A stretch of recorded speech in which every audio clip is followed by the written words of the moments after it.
నల్గొండ జిల్లాలో ప్రభుత్వం చేపట్టిన సమగ్ర కుటుంబ సర్వే విజయవంతంగా కొనసాగుతోంది. ప్రతి కుటుంబం యొక్క సామాజిక, ఆర్థిక, విద్య, ఉపాధి, రాజకీయ, కుల వివరాలు సేకరించి డిజిటల్ స్టోర్లో భద్రపరిచేందుకు జిల్లా యంత్రాంగం కృషి చేస్తోంది. జిల్లాలో కొనసాగుతున్న సమగ్ర కుటుంబ సర్వే విషయంలో ఎవరూ అపోహలకు గురికాకుండా పూర్తి వివరాలు సిబ్బందికి ఇవ్వాలంటున్న నల్గొండ జిల్లా కలెక్టర్ ఇలా త్రిపాఠితో మా ప్రతినిధి Venkatareddy face to face. Telangana రాష్ట్ర ప్రభుత్వం ప్రతిష్టాత్మకంగా అమలు చేస్తున్నటువంటి సమగ్ర కుటుంబ సర్వేకు నల్గొండ జిల్లాలో సర్వం సిద్ధమైంది. ఈరోజు ప్రారంభమైనటువంటి ఈ కార్యక్రమానికి ఇక ప్రజలకు సంబంధించి ఎలాంటి అపోహలు ఉన్నా కూడా వాటినన్నింటిని కూడా నివృత్తి చేస్తూ కూడా సర్వే ఎందుకు, ఏ విధంగా కొనసాగబోతుంది అనే విషయంపై మనతో మాట్లాడేందుకు జిల్లా కలెక్టర్ ఇలా త్రిపాఠి గారు మనతో ఉన్నారు. నమస్తే మేడం. అసలు సమగ్ర సర్వే యొక్క ముఖ్య ఉద్దేశం ఏంటి, ఎప్పటి నుంచి ఎప్పటి వరకు ఇది కొనసాగే అవకాశం ఉంది, మొత్తం ఎన్ని లక్షల కుటుంబాలు సర్వే చేసేందుకు యంత్రాంగాన్ని సిద్ధం చేశారు? నమస్తే అండి. మాకు ఇచ్చిన డేటా ప్రకారం దాదాపు మన నల్గొండ జిల్లాలో ఒక 5 లక్షల హౌస్ హోల్డ్స్ ఉన్నాయి. హౌస్ హోల్డ్స్ అంటే మనం గమనించాల్సిందే, ఒక ఇల్లులో 2 కిచెన్స్ ఉంటే దాన్ని మేము 2 హౌస్ హోల్డ్స్గా నమోదు చేస్తాము. ఫస్ట్ నేను మీకు ప్రక్రియ గురించి చెప్తా, తర్వాత ఉద్దేశానికి వస్తా. సో ప్రక్రియ అనేది దీంట్లో 2 ఫేజెస్ ఉంటాయి. ఫస్ట్ అయితే హౌస్ లిస్టింగ్ అనేది ఈ రోజు నుంచి మొదలైంది. సో అందులో మా ఎన్యూమరేటర్స్ మన జిల్లాలో వచ్చేసి దాదాపు ఎగ్జాక్ట్గా చెప్పాలంటే 3732. అందులో మేము 10% రిజర్వ్ పెట్టుకొని దాదాపు ఒక 4000 మందిని ఎన్యూమరేటర్స్గా గుర్తించడం జరిగింది.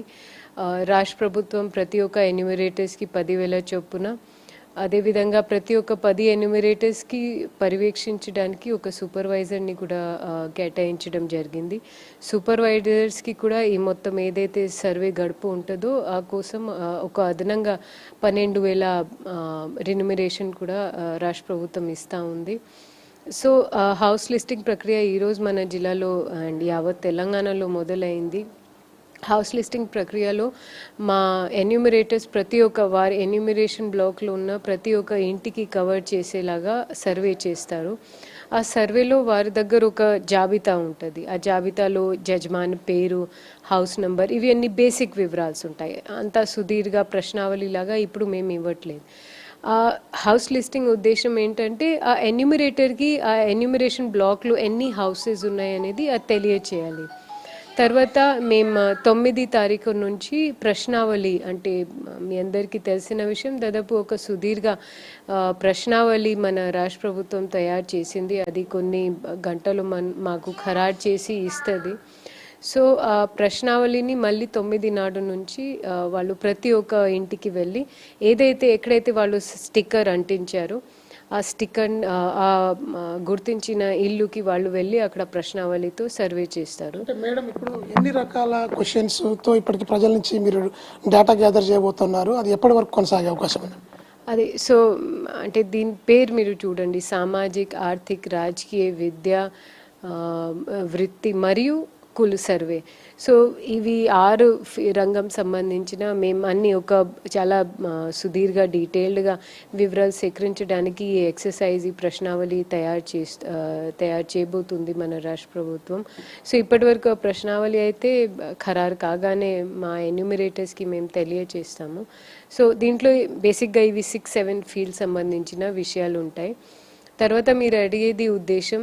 సో ఇది యాక్చువల్గా నిజంగా చెప్పాలంటే మన రైట్ ఫ్రమ్ చీఫ్ సెక్రటరీ గారి స్థాయి నుంచి, ప్లానింగ్ శాఖ కార్యదర్శి గారి స్థాయి నుంచి ఒక ఎన్యూమరేటర్ వరకు మేము ఎంత సీరియస్గా, ఎంత ప్రతిష్టాత్మకంగా ఈ పనిని తీసుకుంటున్నాం అనేది ఆ మెసేజ్ ప్రజలకి కూడా పోవాలి. ఎందుకంటే ఏ పాలసీ అయినా, ప్రభుత్వం ఏ డిసిజన్ తీసుకున్నా కొన్ని డేటా సెట్స్, కొన్ని సెట్ ఆఫ్ డేటా మీద నిర్ణయం తీసుకుంటుంది. సో ఇప్పుడు ఏదైతే ఈ డేటా సేకరించే క్రమంలో మేము కసరత్తు చేస్తున్నాము అది చాలా పకడ్బందీగా, చాలా డిసిప్లిన్, చాలా క్రమశిక్షణతో జరగాలి అనేది ఒక మాకు ఉన్న ఒక మెసేజ్. ప్లస్ దీంట్లో కొన్ని అపోహలు నడుస్తూ ఉన్నాయి.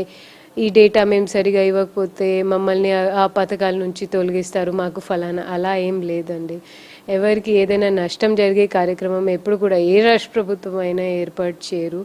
ఇప్పుడు కూడా ఇది చాలా నోబుల్ కాజ్, చాలా మంచి ఇంటెన్షన్తో ఈ సర్వేని ప్రవేశపెట్టడం జరిగింది. సో ప్రజల సహకారం మేము కోరేది. ఒక్క నిమిషం, ఇప్పుడు ఏదైతే మీరు చెప్తున్నారో సర్వేకి సంబంధించి ప్రజల్లో అవగాహన కొంత కల్పించాల్సిన అవసరం ఉంది, ఎలాంటి చర్యలు చేపట్టారు? మరొక వైపుకు డేటా సెక్యూర్ విషయంలో మీరు డిజిటలైజేషన్ చేసే ప్రక్రియలో థర్డ్ పార్టీకి ఏమన్నా ఉపజెప్పారా? అలా ఉపజెప్తే డేటా సెక్యూర్ విషయంలో ప్రజలకు ఉన్న అపోహలకు సంబంధించి మీరు ఎలా క్లారిటీ ఇస్తారు? మాకు డేటా అంటే ఒక ఇండివిజువల్ డేటా లీక్ కాకుండా గోపనీయతది మొత్తం పాటించాలి అనేది మాకు పై నుంచి ఇన్స్ట్రక్షన్స్. నేను ఒక సామాన్య సిటిజన్గా కూడా నేను ఎవరైనా నా ఇంటికి వచ్చేసరికి నేను వెంటనే ఆ జవాబు ఇవ్వను. అందుకే ఆ మొత్తం ప్రక్రియ ఎలా ఉంటుంది అంటే ఫస్ట్ మేము ఆ డేటాని ఫిజికల్ ఫామ్లో సేకరిస్తాం, అది ప్రశ్నావళి మాధ్యమంతో. ఆ డేటా మళ్ళీ ఎన్యూమరేటర్ మా సూపర్వైజర్ ద్వారా మాకు ఇస్తారు.